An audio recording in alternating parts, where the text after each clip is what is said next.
وہ آج تک اس کی دین ہے کہ مسلمان زندہ ہیں، یہاں مسلمان باقی ہیں۔ پوری دنیا میں نظام کو صحیح کرنے کے لیے آواز اٹھانا یہ بھی اولیاء کاملین کی بات ہے، ان کی صفات ہیں۔ صرف اپنی خانقاہ میں اللہ اللہ اور ذکر کرانا ہی ان کا کام نہیں تھا، وہ دلوں کو تو دھلتے ہی تھے، لیکن جو نظام سنبھال رہا ہوتا اس کی باغ ڈور کو بھی دھلتے تھے، اس کی بھی صفائی کرتے تھے۔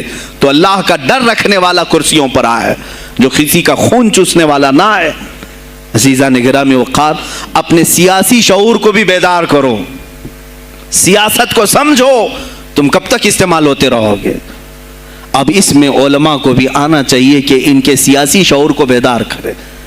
تمہارے ساتھ آج جو کھیل کھیلا جا رہا ہے، تم ہر ایک کی جے وجے کرتے ہوئے ہر پارٹی کے پیچھے جاتے ہو، تم نے آج تک اپنا قائد نہیں ڈھونڈا، اپنا قائد نہیں ڈھونڈا۔ اور ان کو دیکھو، وہ کہتے ہیں کہ اگر پیٹرول 200 لیٹر بھی ہو جائے تو ہمارے قائد تو یہی ہیں، اس لیے کہ ہمارا ہم مذہب ہے، وہ ہمارے مذہب کی بات کرتا ہے۔ تمہارا کون ہے میرے عزیز؟ تم کسی پر متفق نہیں ہوتے، اور جو تمہارے لیڈر ہیں وہ کسی اور کے پلو میں چھپے ہوئے ہیں، ہاں کسی اور کی گود میں بیٹھے ہوئے ہیں، جا جا کر کے یہ سارے مسلمانوں کو کسی اور کے ہاں بیچ کر کے آتے ہیں۔ یہ سیاسی شعور بیدار کرو۔ مجھے معلوم ہے میری یہ باتوں کا سب سے زیادہ ایکشن کون لے گا، مجھے معلوم ہے سب سے زیادہ کس کو کھلبلی مچے گی، وہ بھی مجھے معلوم ہے، اسی لیے کہ میں ان سیکولر پارٹیوں کے بارے میں بول رہا ہوں جو چہرہ سیکولر بتا کر کے ہم آپ سب کے ووٹ لے کر کے چلے جاتے ہیں، اور پھر مجھے بتاؤ جن کو تم اپنا مسیحا سمجھ کر کے ان کے پیچھے جے جے کرتے گھومتے رہتے ہو، تمہارے مذہب پر آج کیا حملے نہیں ہوئے ہیں، کیا نہیں ہوئے؟ کشمیر آج تک جل رہا ہے، کہاں یہ کانگریس کیوں نہیں بات کرتی ہے جو پورے مسلمانوں کی مسیحا ہے؟ کہاں ہے وہ سماجوادی، وہ بی ایس پی، فلاں فلاں فلاں جو پارٹیاں جن میں سب مسلمان جاتے ہیں؟ کیا ان کو اتنا بھی شعور نہیں کہ وہ پارلیمنٹ میں اس کے خلاف بات کریں، کہیں کہ یہ مسلمانوں کے ساتھ ظلم ہو رہا ہے، ہم ان کے ووٹ لیتے ہیں؟ نہیں بات کریں گے، یہ صرف اور صرف تمہیں استعمال کرتے ہیں، اور انہیں معلوم بھی ہے ہم نے ان سب کو خریدا ہے، ان کے لیڈروں کے منہ میں اپنی زبان رکھی ہوئی، یہ کوئی بولے گا نہیں، انہیں معلوم ہے۔ تمہیں یہ اندازہ نہیں میرے عزیزو، آج میں بولوں تو لوگوں کو تکلیف ہوگی۔ کشمیر کے ایسے حالات ہیں، رو رہے ہیں وہاں پر۔ ایک مولانا ہیں، مسجد کے امام ہیں، انہوں نے کہا باضابطہ حلفیہ کہا نوجوان میرے پاس نماز کے لیے آتا تھا، اس نے یہ کہا کہ حضرت کیا سوسائڈ کرنے کی اجازت ہے؟ کہا کیوں؟ کہا میرے گھر میں کچھ لوگ داخل ہوئے، میں ان کا نام ذکر نہیں کر رہا ہوں، کچھ لوگ داخل ہوئے، مجھے ہاتھ باندھ کر کے کھڑا کیا، میری ماں اور میری بہن کو ننگا کیا، میرے سامنے کپڑے اتارے اور ان کی عزت لوٹی، اور اس کے بعد مجھے ہاتھ کھول کر کے چھوڑ دیا۔ مجھے بتائیں اس کے بعد بھی جینے کا کوئی مقصد رہتا ہے؟ مجھے بتائیں اس کے بعد بھی جینے کا کوئی حاصل ہے؟ یہ سب تمہارے ساتھ بھی ہوگا۔ جہاں میجورٹی ان کی مسلمانوں کی تھی وہاں یہ ننگا ناچ کر کے دکھایا ہے، تو یہاں تو تم بہت قلت میں ہو، تمہارے ساتھ بہت کچھ ہو سکتے ہیں، اب بھی اگر خاموش رہے۔ اسی لیے میں بار بار کہتا ہوں اٹھو وہ گھر نہ حشر نہ ہوگا پھر کبھی، دوڑو کہ زمانہ چال اپنی چل گیا۔ تم اپنی سیاست کو منتخب کرو، تم اپنی قیادت کو منتخب کرو، اور اگر ابھی بھی سیاسی لاشعوری کی زندگی گزارتے رہو گے لقمے بنتے چلے جاؤ گے، یہ کھاتے چلے جائیں گے۔ بات میں سلطان الاولیاء غوث پاک کی کر رہا تھا، لیکن مجھے یہ حالات پر گفتگو ضرور کرنی ہے، اس لیے کہ مجھے معلوم نہیں ہے کہ میری زبان پر کب تالے لگائے جائیں گے یا میری گردن پر کب چھری پھیری جائے گی، مجھے اس کا اندازہ نہیں۔ لیکن اے مسلمانوں، تم میری ذات سے الجھتے ہو تو الجھ جاؤ، مجھے اگر بلیم کرتے ہو، تانے مارتے ہو تو مار لو، چند دنوں کی بات ہے، جب تک میری سانسیں چل رہی ہیں تب تک مجھے گالیاں دو گے، لیکن جس دن میں بھی دنیا سے جاؤں گا اس دن تم ہماری باتیں یاد رکھو گے، اس دن یاد کرو گے۔ مجھے اپنے بچوں کو یہی بتانا ہے کہ اب وہ دور آیا ہے جہاں ممبروں سے بھی بولنے میں اب گھبراہٹ ہے، لوگ اپنے خوف کے مارے ایسے ہیں کہ اپنی روزی روٹی کے چکر میں میرے مصطفیٰ کی گالیاں سننا برداشت کر رہے ہیں۔ دیتا ہے دینے دو نا، ہمارا کیا بگڑتا ہے؟